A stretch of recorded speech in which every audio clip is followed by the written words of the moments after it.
What's up and welcome to this new The PPC Mastery Podcast episode about demand gen best practices. And in this episode, I quickly want to discuss some best practices around demand gen campaigns already that are, basically best practice from my end, the stuff that I know already, but also a lot of best practice from Google themselves. So I have been lucky to test the demand gen campaign type within just one account already. This is a bigger international client. I haven't really gathered a lot of data and a lot of learnings already, but I want to share some best practices and some know-how already. So maybe you can utilize this information when you're going to set up your first demand gen campaign.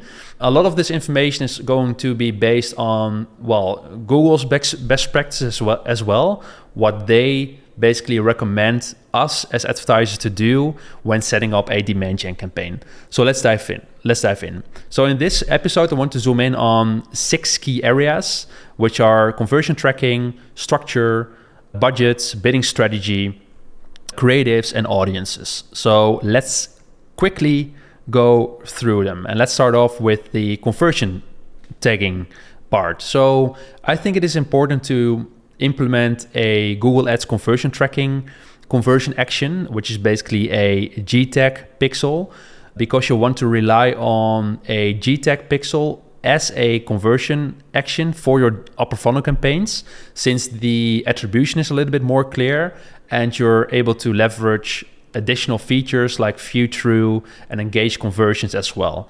What I see from practice is when you are going to utilize a offline conversion tracking import, for example, that your OCT conversion action is having troubles properly attributing the offline conversion towards your mid and upper funnel campaign types. So what I have seen happening in my accounts, especially looking at display, discovery, and YouTube campaigns, is that the regular G-tag, the Google Ads conversion tracking pixel, is able to attribute a lot of more conversions towards your upper funnel campaign types than OCT is. So make sure to leverage this conversion action when you're going to experiment with demand gen. Also, which is quite obvious, make sure to have data-driven attribution enabled. So Google is giving you more information about the customer journey and the conversion path from your demand gen campaign all the way up to your low bottom of the funnel search/shopping campaign in the near future. What you also want to do when going to experiment with a demand gen campaign is utilizing a third-party software tool. So what I've seen happening is that Google Ads is really becoming quite aggressive, saying that certain conversions are coming from their end and their ecosystem, whereas other campaign types that are off platform, like Meta ads or LinkedIn ads, or even other channels like organic, email, also basically had a attribution towards the conversion. So if you're going to experiment with the demand gen campaign type, make sure to incorporate a third-party attribution tool like Northbeam or Rockerbox or whatever you like, to fully understand what's happening at the back, so you can properly take a look at the attribution and properly report on what's actually happening from your demand gen campaign, because Google Ads might be over attributing a lot when utilizing a campaign type like this. So next up, campaign structure. Well, basically, when we're going to look at the campaign structure best practices, a lot of the best practices apply to other campaign types as well. So if you take a look at PMax or search, basically you want to consolidate whenever possible. You want to consolidate on ad group level, and you want to consolidate on ad group. You want to consolidate on campaign level and on ad group level whenever that is possible and it makes sense. And that applies to demand gen campaign types as well. When you're going to experiment with a demand gen campaign, you want to make sure that you do not make any changes in the first couple of 2 weeks, which is a learning period for the demand gen campaign, because Google is saying that it needs at least 50 conversions to properly understand where your audience is hanging out in their ecosystem. And you do not want to mess with the algorithm before the first 50 conversions are being measured. So you do not want to make any changes in the first 2 weeks, and you want to wait for at least 50 conversions before making any changes. So that's a lot of volume you need in order to, make the first couple of optimizations within demand gen already. Then when we take a look at the budget side of things, the recommended minimum budget is really, really, really high. So this new campaign type is basically only applicable to the bigger advertisers across the world, because you need at least 100 to 500 euros per day per ad group. So that's not even talking about campaign level. So the recommended test budget, according to Google, is 15 to 50K across a period from 4 to 6 weeks. So that's a lot of budget. So that means that this new campaign type is not being applicable or not being the best choice for a lot of small to medium size advertisers. So you need a lot of budget in order to test with this campaign type. So, and that testing budget isn't even going to guarantee you any results. So you need to be able to allocate this test budget and be able to fully drain it as well if it cannot drive you any results. Luckily, the bigger advertisers have already experimented or have incorporated discovery campaigns already. And basically, demand gen is going to replace discovery. So if you have some historical data from your discovery campaigns already, you might be able to tell if demand gen is going to work for you or not. At the same time, demand gen incorporates a video action campaign alike, ad type, and also best practices. So you can also take a look at your video action campaigns if you ran these in the past, or maybe you're even running them right now, to see if demand gen could be a wise option for you to incorporate within your campaign structure. So be very mindful about flipping the switch and testing with demand gen, because you need a lot of budget, 15 to 50K over a period of 4 to 6 weeks to properly test this for your account. And you should be able to waste this if it isn't going to give you any traction. So keep that in mind. If you take a look at the bidding strategy, this is where it becomes a little bit interesting as well. So according to Google Ads documentation, you need to set a minimum budget that is times 20 your average order value divided by your target ROAS. Or if you want to bid on a target CPA bidding strategy, then you need a budget that is at least 15 times as high as your target CPA or expected CPA if you do not have a target CPA from the very first beginning. So let's say you have a non-branded search CPA of 100 euros. Then I like to use the rule of fist of multiplying that times 2 in order to start off with a target CPA for my mid and upper funnel campaigns. So if I were to run a display or YouTube video for action campaign, then I like to use the times 2 non-branded search CPA as my new target. So let's say your target CPA is 200 euros for a demand gen campaign. Then you need to multiply that by 15 times, and that will be your average daily budget. So 15 times 200 euros is, I guess, 3,000 euros per day. And that's a lot of money. So if you were to multiply that daily budget by 30 days, then, you can calculate what your minimum monthly spend will be in order to fully give the algorithms the room to search for your ideal customer profile that is actually going to convert. And they will need this information and these volumes to find your ideal customer in order to properly give you consistent returns.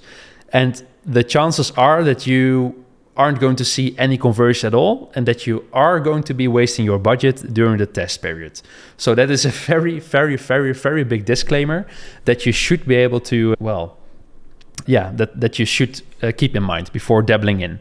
So that's budget-wise. You need a lot of budgets and a lot of daily budget in order to allocate this within your account structure. So just to recap this, I think demand gen is only applicable for the biggest advertisers that are really looking for ways to scale and to plant the seeds into their ideal customer minds in the mid and upper funnel.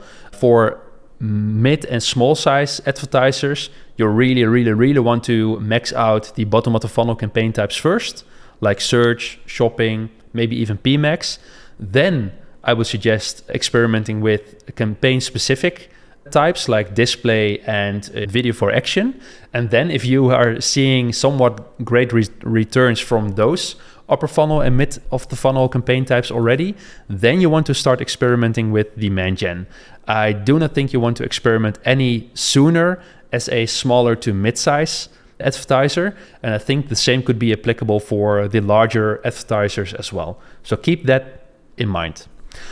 Then looking at bidding strategies. Well, if you take a look at bidding strategies, you can select up to 5 bidding strategies inside of demand gen. So you have the possibility to select a campaign goal in the first step of the campaign wizard, and those are conversions, clicks, or conversion value. And based on the selection, based on your campaign goal, you will see up to 5 different bidding strategies. So if you select conversions, you will be able to select maximize conversions, and that is the applicable or the recommended starting point if you want to focus on maximize conversions while you want to make the switch towards a specific target CPA once you have reached the 50 conversions thresholds. So if you select this campaign goal, you can then later on select a target CPA as well. If you select clicks, you're able to, only select one bidding strategy, and you aren't really able to select this bidding strategy because the campaign wizard will do it for you, and that is maximize clicks. And lastly, when you select conversion value as a campaign goal, you will see 2 options, either maximize conversion value, and that is the recommended starting point for you if you are measuring varying conversion values as a e-com player, for example, or a SaaS player. And later on, you can make the switch to target ROAS if you have gathered minimum 50 conversions within this campaign type during the testing phase. So those are the different bidding strategies that you can utilize. Once again, the ideal starting point should be maximize conversions or maximize conversion value, and then make this transition to either target CPA or target ROAS once you have 50 conversions in place. And I think you only want to use the maximize clicks bidding strategy if you do not have a performance goal. To be completely honest, I think if you were to select maximize clicks, you will be wasting your budgets quite heavily, because Google will definitely just fill in the low quality placements inside of their ecosystem first. Well, since they do not have to look at the possible conversions of a placement. So if you are not going to utilize maximize conversions or maximize conversion value and later on target ROAS or target CPA, then I would stay away, because I think you will be definitely wasting your budget if you're going to utilize maximize clicks. Okay, then let's take a look at creatives. Well, basically what you can do inside of the campaign wizard is you can create multiple ad groups, and within each ad group you have the opportunity or the possibility to create multiple different ads and multiple different ad types. So you can select 3 different ad types: a video ad, a single image ad, and a carousel image ad, which is new, within every single ad group. And that is quite interesting. On ad group level, you're able to select a audience. So basically you want to consolidate your audiences on ad group level and then create specific different ad types for the specific placement types on ad group level per audience, so to say. So if you're looking at the video ads, you have the possibility to add up to 5 different videos, including shorts.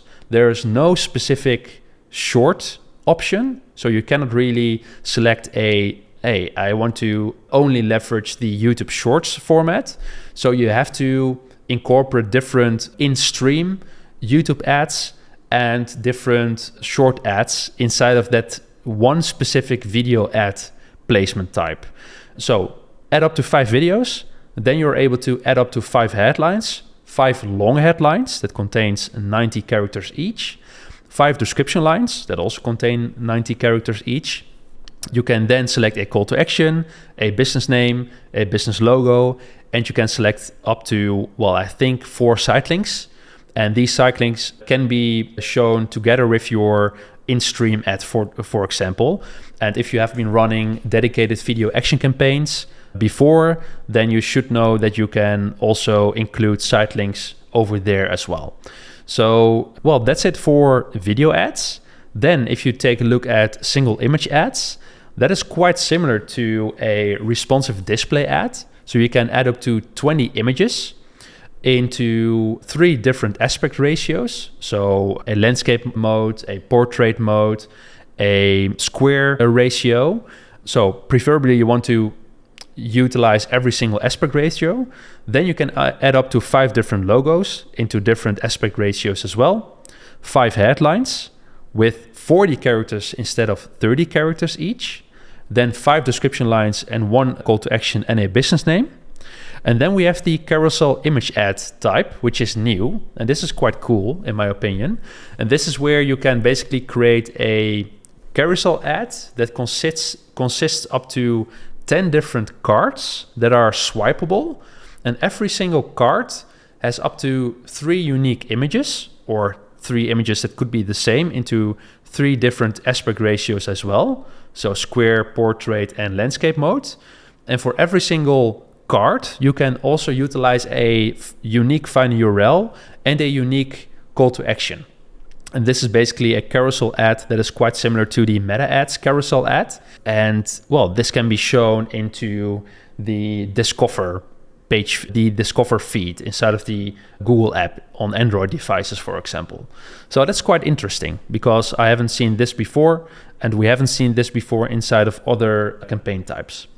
So for all of the assets and all of the ads, you really want to leverage your own creatives. So since you really need a high test budget of at least 15 to 50K in the first 4 to 6 weeks, you really want to pay attention to the quality of your ads and your assets.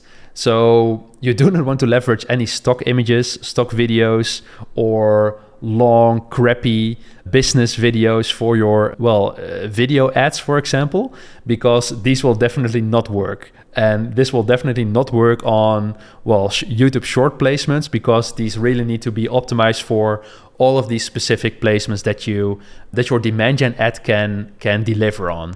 So since the minimum budget is so high, I think a case could be made to allocate a few thousands of euros in order to properly create ads yourself for this new campaign type as well.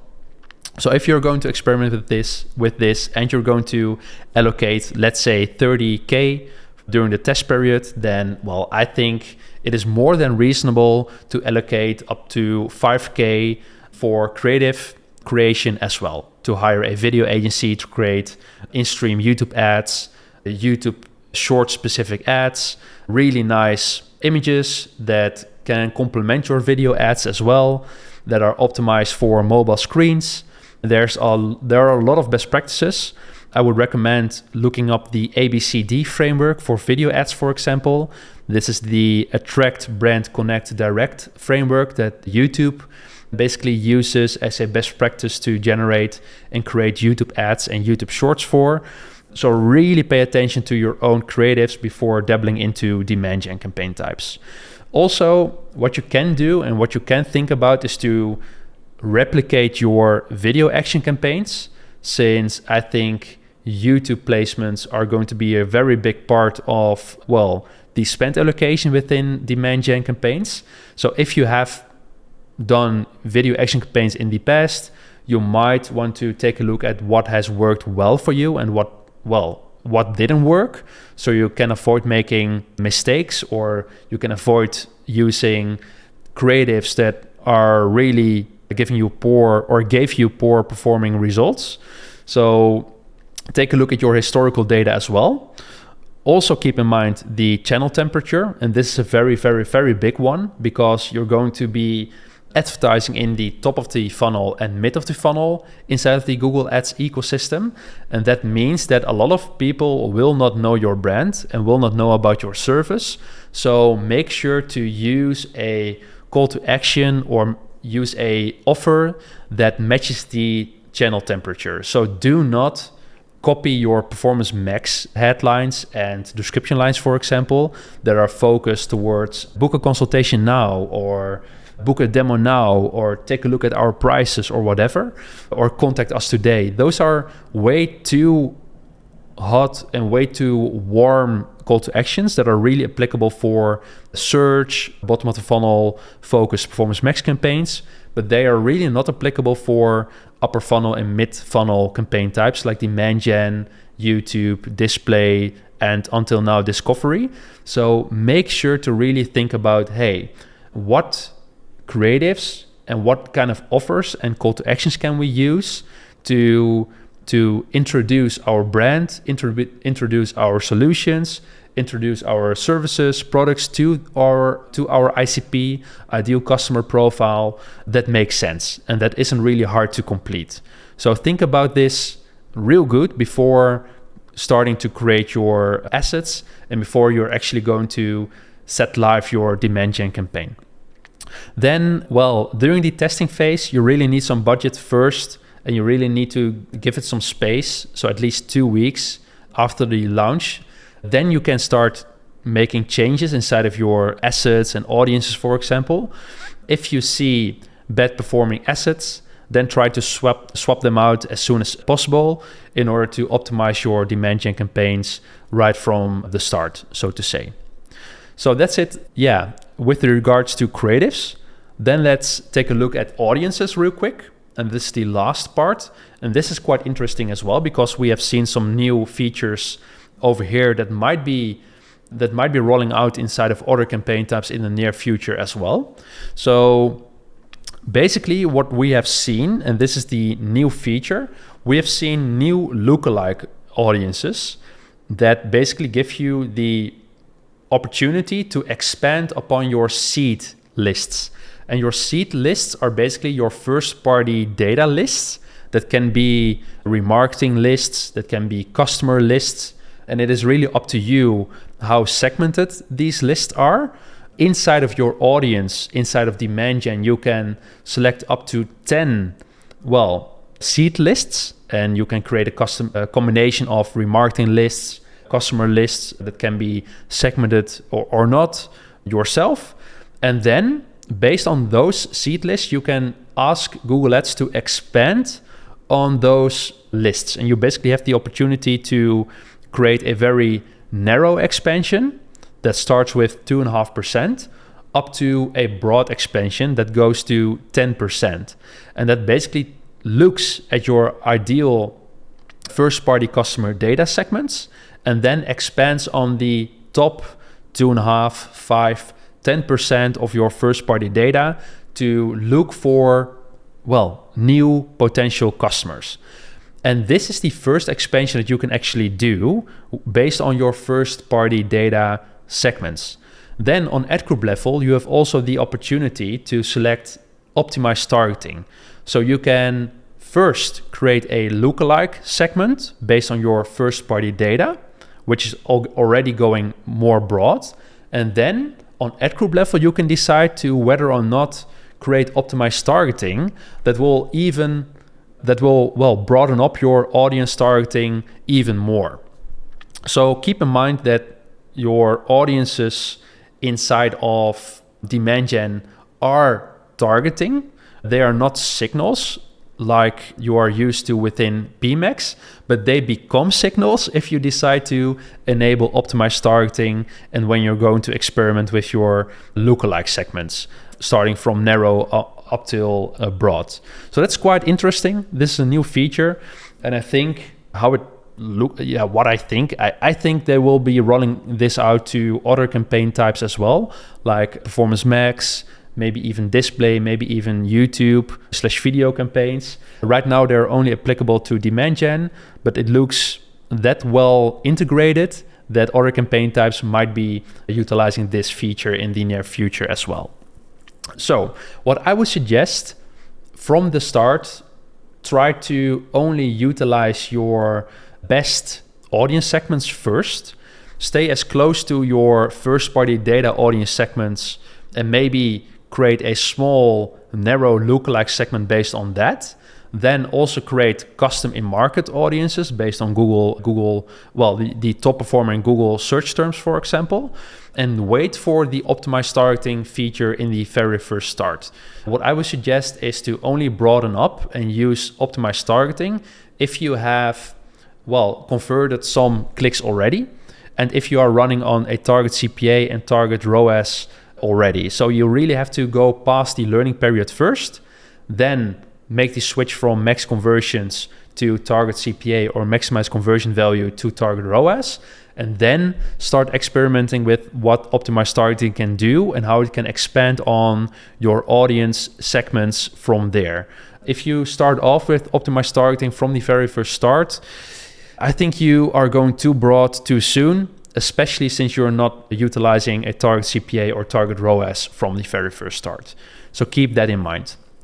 Also, you can, broaden up your audience segments before switching to optimized targeting. So if you start off with a really specific, narrow, segmented out audience segment instead of your audience essentially, then you can start off with broadening up that first, adding in more broad search terms, for example, or broader in-market audiences, or maybe even broader customer lists or remarketing lists.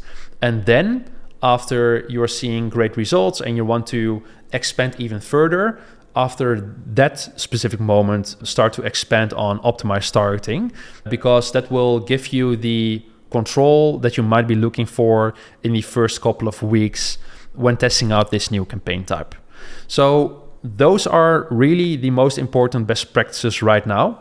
So to finalize and to give you my honest opinion about this campaign type is that I think this is a great campaign type for a lot of mature, bigger advertisers that are looking to expand their reach and that are looking to, plant the right seeds inside of the heads of potential interesting future customers. I think it should be, if it works, a always on campaign. So if it is giving you great results, you want to run this campaign in order to work on your brand exposure, to maybe increase your conversion lifts, your brand lifts, etc. So for those advertisers that are really focused on increasing brand awareness and product and brand consideration in the mid and upper phase, it's a great consideration to include this campaign type.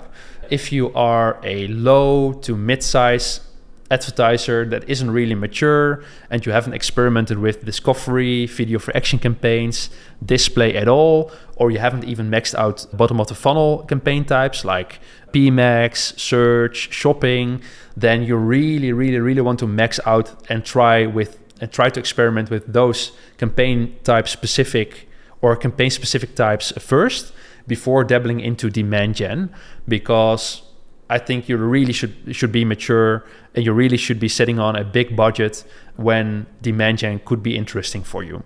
So I'm interesting to see case studies in the future about advertisers hopefully successfully utilizing this new campaign type. It is really new right now. I think there isn't really a lot of data as of this very moment, but hopefully I can give you some more heads up and more results about the case that I'm currently running. But I think other mature Google Ads specialists and other accounts are already doing tests with this as well. So those people and those specialists might be sharing their first reactions and their first results with us as the community in the near future as well. So stay tuned. Hopefully you found this episode interesting and it gave you some nice little insights. And hopefully I hope to see you around in the next future the PPC Mastery podcast episode. So see you around and bye-bye. Ciao, ciao.